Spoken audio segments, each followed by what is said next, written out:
प्रस्तुत है कहानियों की क्यारी में राजकुमार की प्रतिज्ञा का 8वां और अंतिम भाग। जंगल पार हुआ, दिन ढलने को था। राजकुमार को अभी अपना एक और वचन पूरा करना था। वह बाग अधिक दूर नहीं था। वे लोग तेजी से आगे बढ़ते रहे। पद्मिनी को राजकुमार ने उस रात की दास्तान बड़े रसपूर्वक सुना दी थी। पद्मिनी का मन वहां पहुंचने को बड़ा आतुर हो रहा था। थोड़ा आगे बढ़ने पर उन्हें बाग का विशाल फाटक दिखाई देने लगा। राजकुमार ने संकेत से पद्मिनी को बता दिया कि यही वह बाग है। फाटक पहले की तरह खुला था, उसके अंदर घुसते ही बंद हो गया। पर आज राजकुमार को पिछली बार की तरह पेड़ पर छिपकर नहीं बैठना पड़ा। वे सब मजे से खड़े खड़े परियों के नज़ारे देखते रहे। राजकुमारी जब सिंहासन पर आसीन हुई तो राजकुमार अपने आप पद्मिनी और दोनों अन्य सुंदरियों को लेकर उसके सामने जा खड़ा हुआ। उन्हें देखकर राजकुमारी का रोम रोम हर्षित हो गया। अब वह उसके लिए कोई अजनबी राजकुमार नहीं था, उसके जीवन का एक अंग था। राजकुमारी ने पद्मिनी को तत्काल पहचान लिया। बोली, पद्मिनी बहन, तुम मेरे पास आ जाओ। इतना कहकर वह सिंहासन से उठी और बड़े प्यार से हाथ पकड़कर उसने उसे अपने पास बिठा लिया। इसी बीच राजकुमार ने दूसरी राजकुमारियों का परिचय करा दिया। राजकुमारी ने उनका भी स्वागत किया। वह बाग अब उन विशेष मेहमानों की उपस्थिति से कई गुना जगमगा उठा। राजकुमारी ने उनके ठहरने की व्यवस्था कर दी। उसने राजकुमार से कहा, मुझसे मिलने और मुझे विदा देने के लिए मेरी सखियां बहुत आतुर हैं। कल वे सब यहाँ इकट्ठी होंगी। परसों हम लोग यहाँ से प्रस्थान करेंगे। राजकुमार ने बड़ी प्रसन्नता से इस प्रस्ताव को स्वीकार कर लिया। अगले दिन उस बाग की शोभा देखते ही बनती थी। दूर पास की छोटी बड़ी सारी परियां वहां इकट्ठी हो गई। उन्हें देखकर लगता था कि इंद्रलोक धरती पर उतर आया। सबके हृदय में उमंग से भरे हुए थे। राजकुमार ने सबका मन मोह लिया था और पद्मिनी ने तो जैसे सब पर जादू कर दिया था। उसके सौंदर्य को देखकर परियों की गर्दन नीची हो गई। पद्मिनी उनके बीच आमोद भरी मुद्रा में घूम रही थी। उसके जीवन में अब पूरी तरह नया मोड़ आ गया था। वह रात और अगला दिन उनका बड़े आनंद से बीता। परियों की राजकुमारी का विशाल परिवार वहां जमा हो गया था। उन्होंने मेहमानों को नाना प्रकार के मूल्यवान उपहार दिए। राजकुमारी के माता पिता भी आ गए। वे जिस लोक के स्वामी थे, वहां की प्रजा भी अपनी प्यारी राजकुमारी को विदा देने उमड़ पड़ी। जिसने उस समारोह को देखा धन्य हो गया। तीसरे दिन उन्होंने वहां से विदा ली। राजकुमारी के पिता ने विदाई के समय राजकुमार को अंक में भर लिया। उनकी आंखों से कई बूंदें टपक पड़ी। ममता केवल मर्त्य लोक की धाती नहीं है, ब्रह्मांड के सभी लोकों में मोह ममता के सागर लहराते हैं। यह सच है कि बिना प्यार ममता के कोई रह नहीं सकता। जिसके पास हृदय है उसके पास प्यार की अनमोल संपदा है। माँ ने बेटी को इतने आभूषण दिए कि उनको देखकर राजकुमारी अपने शिहल द्वीप की आभूषणों को भूल गई। सबके जीवन का एक ऐसा अनुभव था जिसे कभी भुलाया नहीं जा सकता था। अब उन लोगों ने राजगढ़ की ओर प्रस्थान किया। जब राजकुमार वजीर के लड़के के साथ वहां से चला था, उसका मन तरह तरह की आशंकाओं से भरा हुआ था। शिहल द्वीप का जो चित्र उसके सामने आया था, वह किसी भी साहसी के दिल को दहला सकता था। किंतु राजकुमार तो प्रतिज्ञाबद्ध था। उसे वहां जाना और पद्मिनी को प्राप्त करना ही था।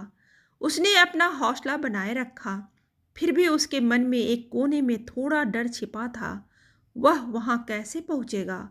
किंतु उसके बंदे रास्ते एक के बाद एक खुलते गए। उसकी प्रतिज्ञा पूर्ण हुई।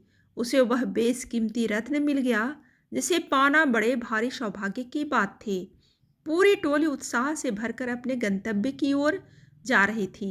राजकुमार के आनंद की सीमा नहीं थी। कहावत है कि जीवन की सबसे बड़ी उपलब्धि सफलता है।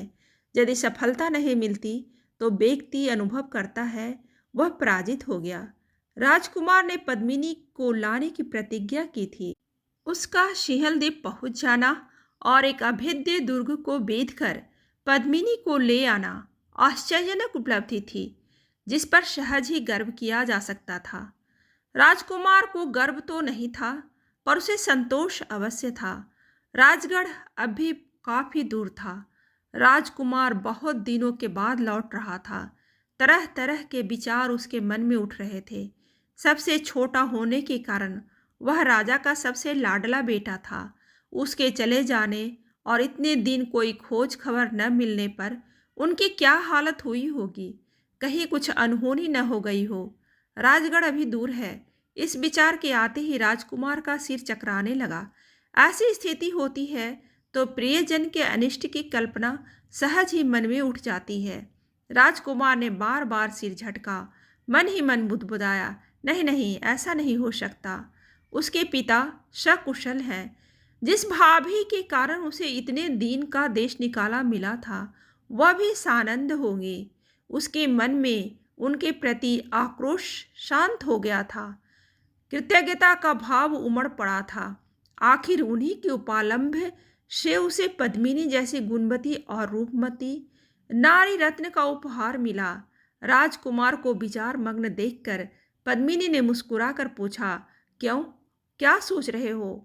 अब तो तुम्हारा मनचाहा सपना साकार हो गया। कोई हैरानी है क्या? राजकुमार अपने में लौट आया। बोला, मुझे कोई हैरानी नहीं है। पद्मिनी आदमी के सामने विषाद हो या हर्ष, वह विचारों में डूब जाता है। मेरा मन भी पिता के लंबे बिछोह की कल्पना से कुछ दुखी हो उठा था, पर अब तो मेरे अंदर आनंद का सागर लहरा रहा है। तुम मिल गई, मैं धन्य हो गया। पद्मिनी राजकुमार के अंदर से निकले उद्गारों को सुनकर विभोर उठी। बोली, माता पिता की याद तो मुझे भी सता रही है, किंतु जो सौभाग्य मुझे मिला है उसे न सराहूं तो मुझसे बढ़कर कृतज्ञ कौन होगा। कहते कहते पद्मिनी की आंखें चमक उठी, चेहरा आभा मंडित हो गया। उसके भावों को ताड़कर राजकुमार अभिभूत हो गया। बोला, पद्मिनी, तुमसे कहीं अधिक भाग्य की सराहना मुझे करनी चाहिए। तुम्हें कोई भी राजकुमार मिल सकता था, पर पद्मिनी तो हर किसी के भाग्य में नहीं बधी थी।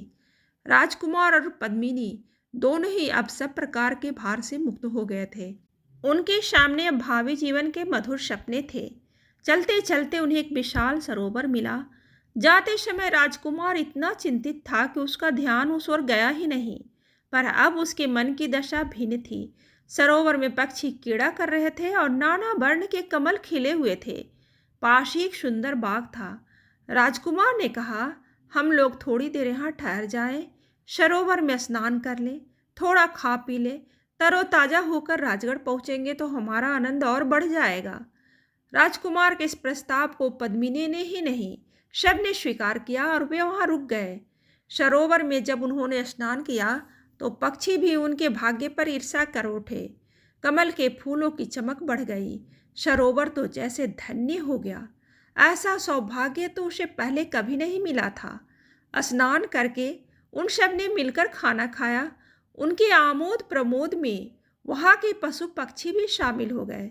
पद्मिनी ने अपने हाथ से उन्हें खाना खिलाया। सूर्य सिर पर आ गया था। थोड़ी देर आराम करके वे आगे बढ़ गए। राजकुमार ने कहा, दिन छिपने से पहले हमें राजगढ़ पहुंच जाना चाहिए। रास्ते के खेत खलिहान कभी कभी उनका ध्यान खींच लेते थे। कभी कभी उड़ते हुए पक्षी उनके पास से गुजर जाते थे। एक जगह झाड़ियों में घिरे मैदान में हिरन और उनके शावक उछल कूद करते दिखे। पद्मिनी को वे बड़े अच्छे लगे। उसने राजकुमार से कहा, एक हिरन को हम साथ क्यों न ले चले? देखो कितने आकर्षक हैं। राजकुमार ने हंसकर कहा, नहीं, मैं ऐसा नहीं करूँगा। मुझे अपनी सीता खोनी नहीं है। पद्मिनी हंस पड़ी। वह सीता हरण की कहानी कभी पहले सुन चुकी थी। बोली, नहीं, वह तो मैं नहीं चाहूँगी। कितनी साधना के बाद हम लोग मिल पाए हैं। थोड़ी देर में राजगढ़ की सीमा आ गई। सब रोमांचित हो उठे। वहाँ पर स्वयं राजा उपस्थित थे। सारी प्रजा उपस्थित थी। उन्होंने सारी टोली का स्वागत किया। पिता पुत्र का जब मिलन हुआ तो मारे खुशी कि उनकी आंखों से आंसू निकल पड़े। राजा को अपना प्यारा खोया बेटा मिल गया था और बेटे को उस पर प्यार बरसाते पिता।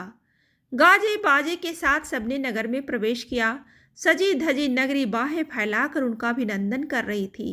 मकानों की छतों और छज्जों पर खड़ी स्त्रियां और बच्चे उन पर फूल बरसा रहे थे। महल में रानियां उनकी आरती उतारने के लिए आतुर हो रही थी। बड़े उल्लास से राजकुमार ने अपने बाग दत्ताओं के साथ महल में पैर रखा। आरती के मंद मंद प्रकाश और अगरों की महक से महल की शोभा में चार चंद लग गए। थोड़ी देर में राज दरबार खचाखच भर गया। प्रजा भी अपनी राशि मेहमानों का स्वागत करना चाहती थी। राजकुमार जब चारों राजकुमारियों के साथ वहां आया तो राजा ने अपने प्यार दुलार से उन्हें शरोवार कर दिया।